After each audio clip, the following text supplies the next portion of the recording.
Okay, Baruch Hashem, we're speaking about emes today and Emunah.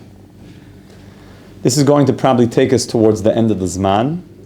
We're going to do a little bit in the 9 days about, it's all about Mashiach, but a little bit more zoning in to the energy of the 9 days. But this is going to be the next phase, because what we're really doing here is we're developing the entire structure of our consciousness, and we have to, in order to do that, understand what emes and Emunah are, because this is going to be the framework for where we're going to put these 13 core beliefs. We need to know what emes and what Emunah mean. So, Rabbi Moshe Chaim Zatzal points out that generally when you say Emunah, people don't always understand what that means. If I say Emunah, what does Emunah mean? In one word. Faithfulness. I learned today it was knowledge. Okay, so we have a lot of answers. Many people, when they say Emunah, it's like, I believe. Is that Emunah? So let's first just go, because everything in the Hebrew language has Hebrew letters, and the Hebrew letters is the foundation of the fabric of reality. So let's go into first the letters themselves. First we're going to start with Emunah, then we'll get to emes, and we'll see how these two work together. So, what does the word Emunah mean? Literally the word. Faith. So you always have to look at Tanakh and see where does this word show up. We're going to see that Emunah, we find it in Yeshayahu, Chaf Beis, Chaf Gimel, 22-23. V'tekosiv yosid b'mokum ne'eman. That you should put a beam and stick that into a ne'eman, into an Emunah, a place of Emunah. So what is it talking about? Put this rod, put this beam, stick it into a place of Emunah. So what does the word ne'eman mean here? It means somewhere that's stable. When you're talking about building something on a makom ne'eman, it means that Emunah is something that's stable, that stabilizes and allows things to be built upon it, right? When we say Emunah in Hebrew, in Lashon Kodesh, what we're talking about is something which is called a bar samcha, something that could hold something else in a stable way. That's Emunah. It's something that allows stability, as opposed to I want to build something in a makom, what's called a rofef, in a place where it could sway. You ever built something and it was like a bit, you didn't dig the hole, dig it deep enough? Or you're trying to pitch a tent and the soil is very loomy. In my day we used to have these metal stakes that come, and that you'd put it in. You could tell who knew how to pitch a tent because they would make sure it was really in there. But sometimes the soil is so loomy, it's not going to go in. You could push it all the way down, it's just going to pop right up. So this that we say that you need to put the stake into a makom ne'eman, it means a makom ne'eman is a place that's solid, that something else could go into that place. And it's going to hold that thing in a stable way, as opposed to that thing being unstable. Okay, we're speaking about conceptual things here.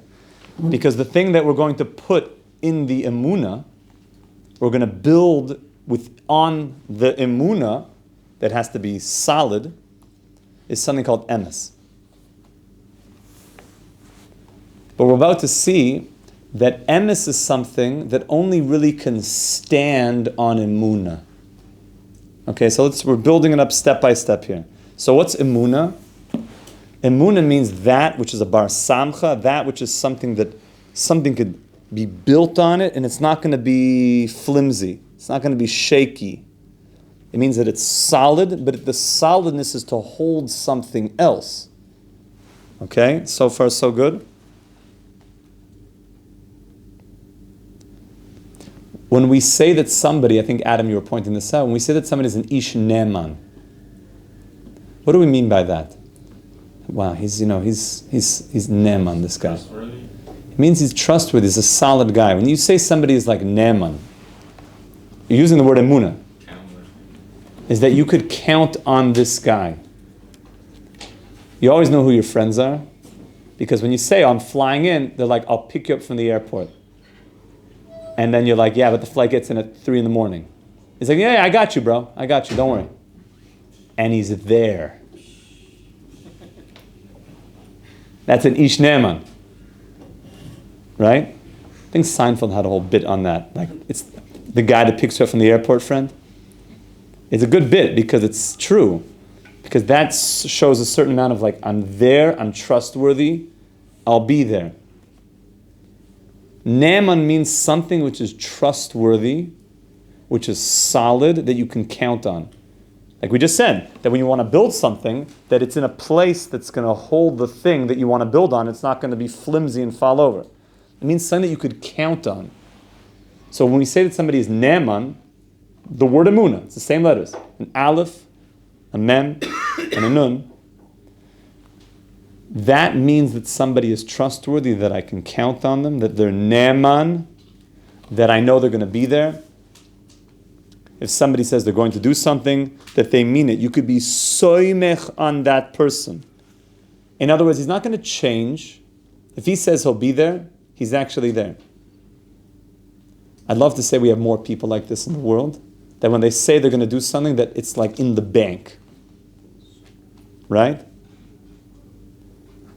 So ne'eman means as soon as you say it, it's as if to say it's in the bank. Baruch Hashem, my grandfather was like this, my great Zaidi, is that he was in the shmata business. I told you guys, is that he would travel around and he would go and take out a loan in Nova Scotia, and he would say, I need $100, and that was a lot of money back then, and he would shake his hand, and they knew that Jack Cooper would come back in 6 months with $100 and pay back the loan, and then take out another loan and do business with it, because it meant that he was so trustworthy that if he said he was going to do it, it was like, that was it. It's a very important characteristic to have what's called ne'emanus. So if you say to your friend, you say you're going to do something that it's like, it's in the bank. And you're not like, I was going to pick you up, but like, I forgot. I was going to pick you up, but like, something happened. I was going to pick you up. You need to really have like a super crazy reason. And even with that, an ish ne'eman will literally bend over backwards to make sure that he does what he says he's going to do. It's like, I got into my car and I forgot to turn on the Tesla before I got in, so it was cold. So I couldn't go. So he doesn't have any excuses. He finds a way to literally bend over backwards, and he doesn't even have to tell you that he bent over backwards, because he said he was going to do it, and he'll do it. Okay, this is a very powerful trait, and this is emunah. And do you know who we say had this emunah? It's said that Avram Avinu was a person of emunah. Motsasi is levavai ne'eman lifanecha. That it says that Avram Avinu's heart was trustworthy, was faithful, was loyal. Emunah means something is like there. It's there, it's not shaky, and you can build something based on it. It's mamish solid. Chazal compare emunah to like a choyma. Im choyma hi nivne aleya. It's like solid. That if you have words that are solid, then things can be built upon it. So Rebbein ha'olamim ani choyma. Avram Avinu was like a solid wall, stone, solid. Nothing is going anywhere. And you could build things on people that are solid like that. Okay, so far, how are we defining emunah?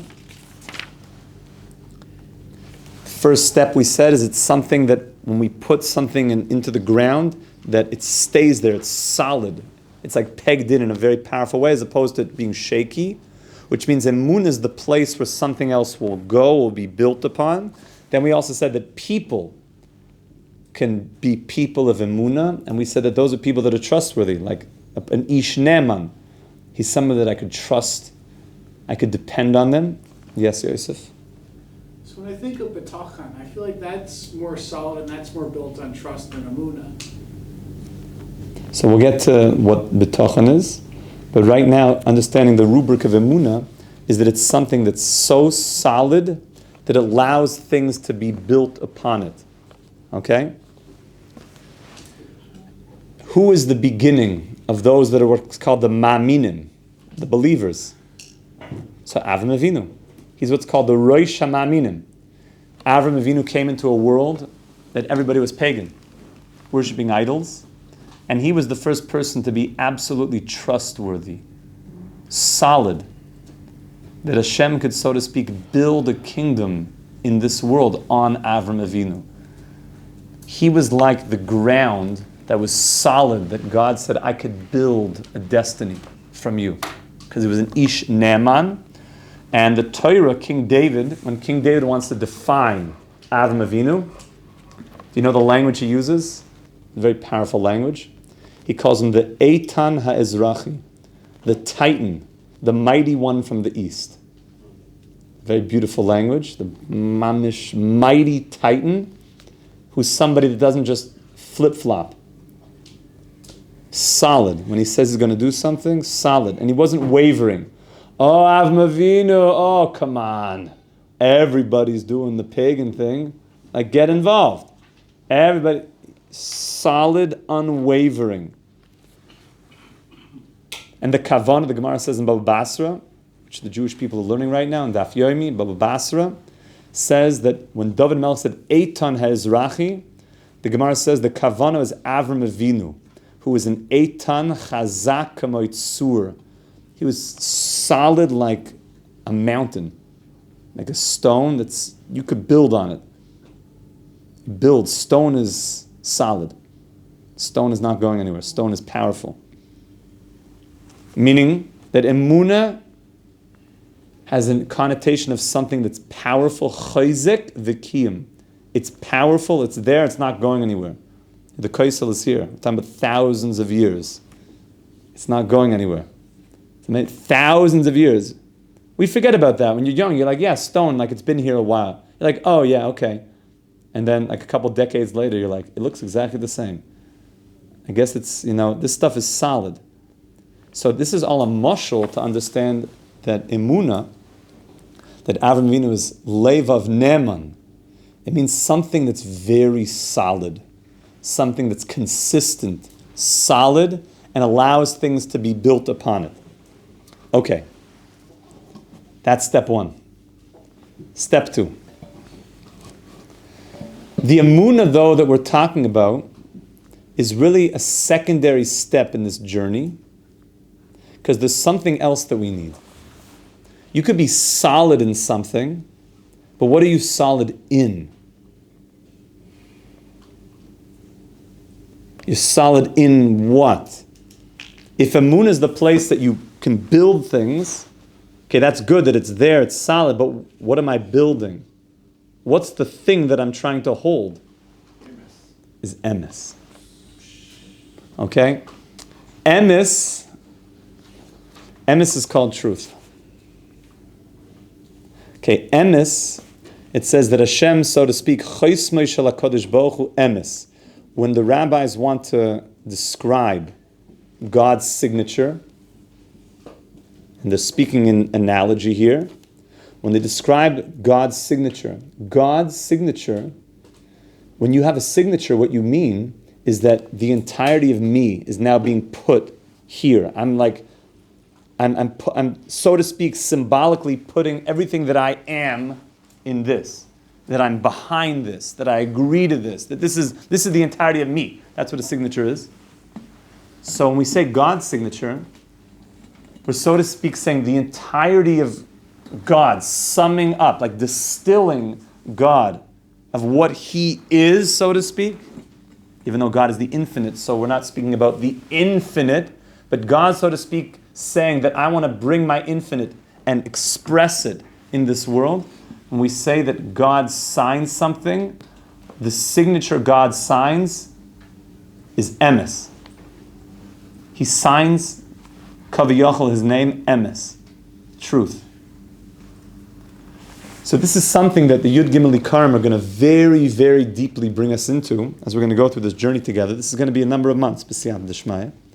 Is that what you're doing, the Yud Gimel Ikarim are essentially these 13 core principles, is the core truth fabric of the universe. This was given to us as we've been speaking when we left Mitzrayim. This was transmitted to us, that transmission at Mount Sinai. And this has been an unbroken chain through many, many links of primary source, passing down, testimony, tefillin, Reb Chaim's tefillin, mezuzahs, an endless amount of data and proof and witness of this experience and transmission. This is what we received. So this is the emes that God is communicating to us. And the emes is essentially, if God is infinite, think about this a second, which means reality. Infiniteness means the entirety of everything, which means there's nothing outside of that. So whatever is emes, whatever it means to connect to this emes, which God is saying, that's me, I'm emes, is pulling you into reality. But if God forbid a person is going away from emes, what's the opposite of emes? Sheker is falsehood. It means he's not just like not into emes. It means he's leaving reality. If emes is reality and God is truth, then it means that a person is going against emes, God forbid. It's like they're leaving reality. So it's not that doing a mitzvah brings you closer to God and doing an avera is just like not a good idea. It means that doing an avera, God forbid, is like leaving existence. Chas v'shalom. It's like leaving reality. Yeah, Tuvia? So, if I'm hearing you, Emunah that we have in Hashem is described, as you said, as something that can be built on something with a solid footing, right? Something that we can peg into, or that can help support something that will be constructed.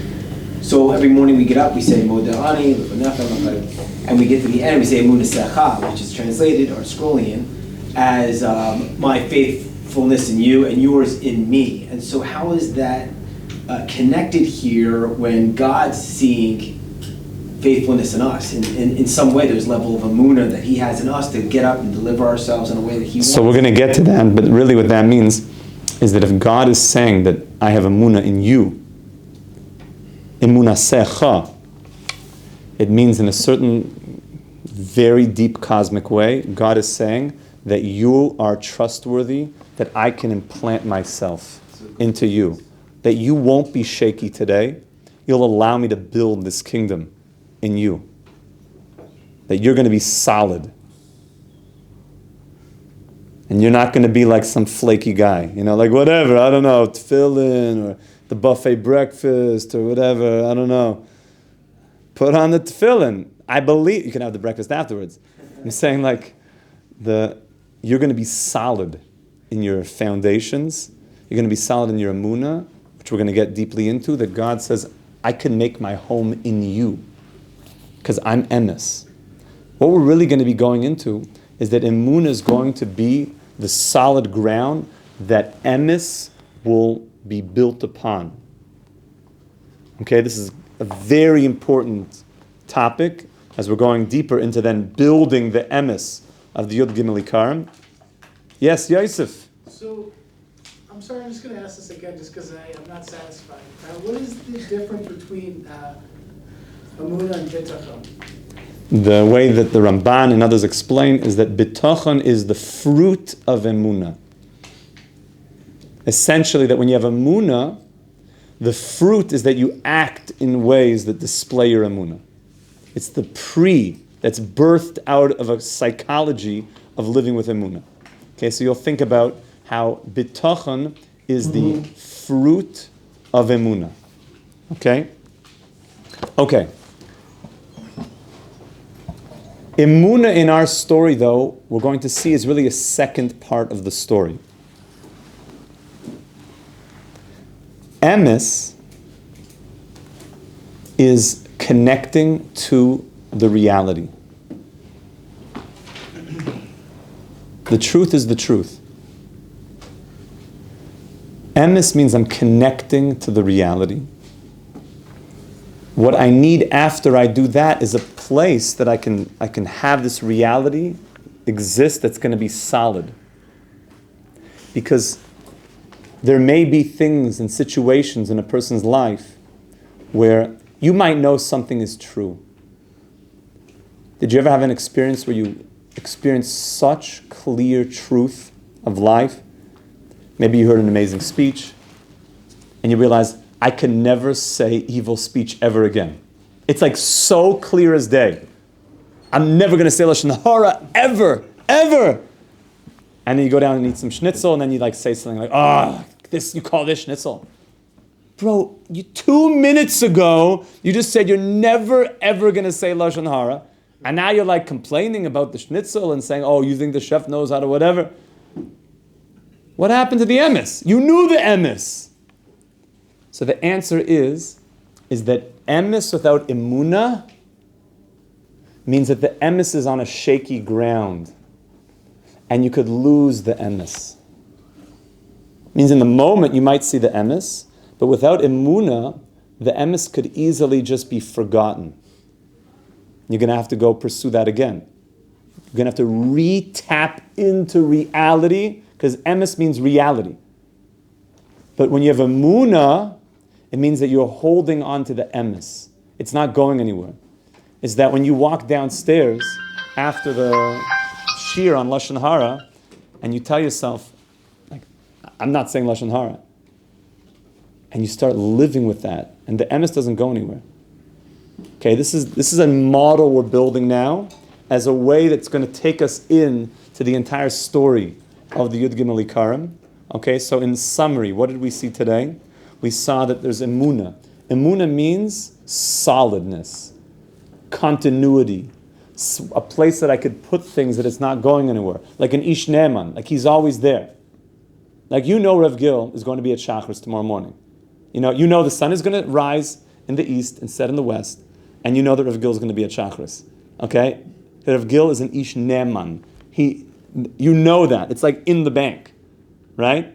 So Emunah means it's ongoing, it's solid. Avram Avinu is Ne'eman. He's Chazak. He's an Eitan HaEzrachi. He's the great titan of the east. He's like a stone that's not going anywhere. That's Emunah. Emes, though, sometimes I have moments that I feel connected to the truth. Other times I have moments that I feel like, I don't know. What keeps me in that reality? Emunah. Okay? That's what we built up today. This is like a big sugya. It's a very important part of the story of understanding the Yud Gimel Ikarim. We should be zoicha, my friends, to emes and have the emunah that's going to hold the emes, and Bezrat Hashem have the great days of truth with Mashiach Tzidkeinu b'mher of Yemeinu. Amen. Have a wonderful day, my friends, and a good Shabbos.